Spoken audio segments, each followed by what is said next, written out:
The night everything broke apart began with a door slamming so hard the walls trembled, the kind of sound that doesn't just end a conversation but redraws the future.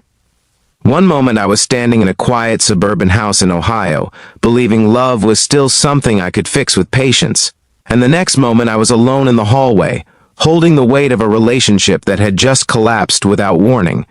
The air felt colder, heavier, like the house itself knew something irreversible had happened.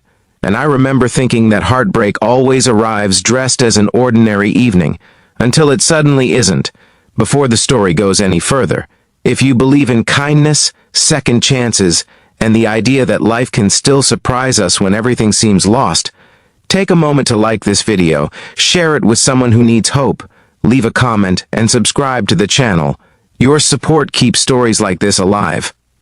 Her name was Hannah, and for 3 years she had been the center of my routines, my plans, and my quiet dreams. We met at a charity event in Columbus, bonded over shared faith, and built a life that looked stable from the outside. But stability can hide fractures. Over time, small misunderstandings grew into long silences, and expectations we never voiced turned into resentments we couldn't name. That night, Hannah finally admitted she was tired, not of me as a person, but of trying to feel something she no longer felt. There was no shouting, no dramatic confession, just a calm finality that hurt more than anger ever could. I stood there after she walked away, feeling like someone had erased the map I'd been following. The house belonged to her family, and I had been staying there temporarily while looking for a new apartment. I planned to leave that night, to pack my things quietly and disappear before morning, because staying felt like begging for pain. My hands were shaking as I reached for my jacket, my mind already racing with thoughts of failure, embarrassment, and the terrifying question of what came next.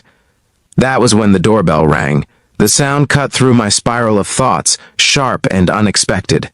I hesitated, unsure whether to ignore it, but then I heard footsteps and felt the presence of someone behind me. It was her mother, Margaret, a woman I had always respected from a distance. She was deeply religious, strong in her convictions, and known for seeing people clearly, sometimes uncomfortably so. She had a way of looking at you as if she could read the parts you kept hidden, not to judge them, but to understand them.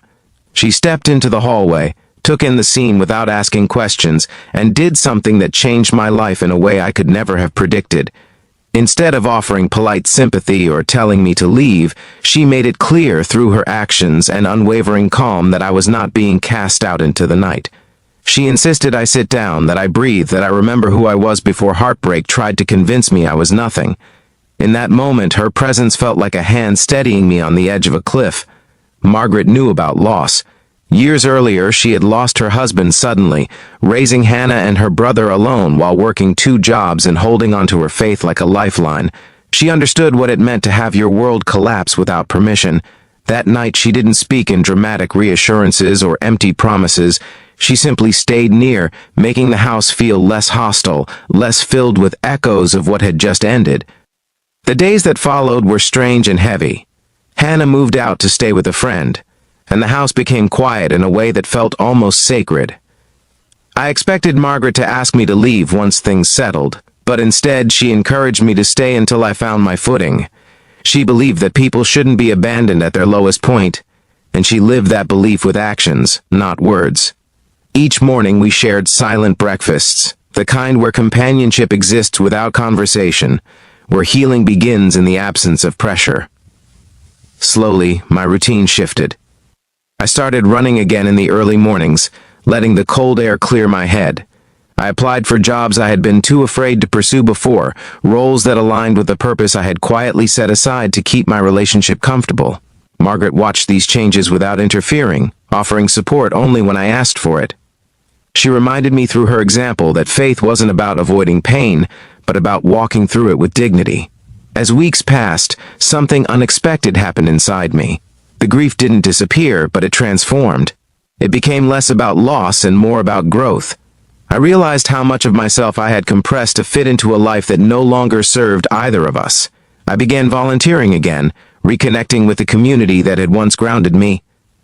Margaret attended church with me on Sundays, and sitting beside her felt like being reminded that family isn't always defined by blood or circumstance, but by who chooses to stand with you when everything falls apart. There were moments of doubt, of course.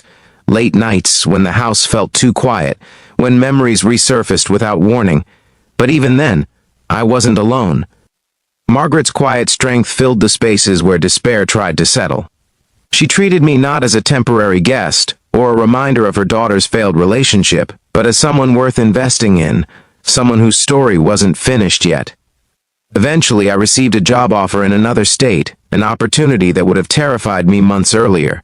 Packing my belongings felt different this time. It wasn't an escape, it was a step forward. Margaret helped me load the car, her calm presence turning what could have been a painful goodbye into something meaningful. She reminded me, through her steady kindness, that sometimes the end of one relationship opens the door to a deeper understanding of love in another form. Before I left, I took a long look at the house that had witnessed my heartbreak and my healing. I realized that the moment I thought I was being abandoned was actually the moment I was being redirected.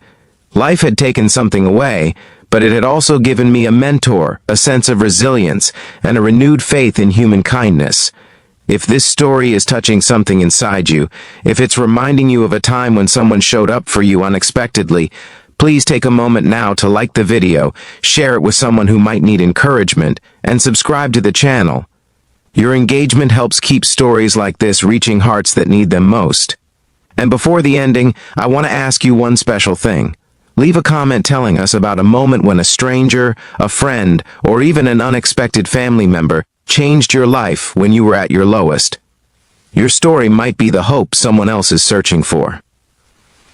As I drove away that morning, the sun rising over the quiet American highway, I understood something that had taken me years to learn.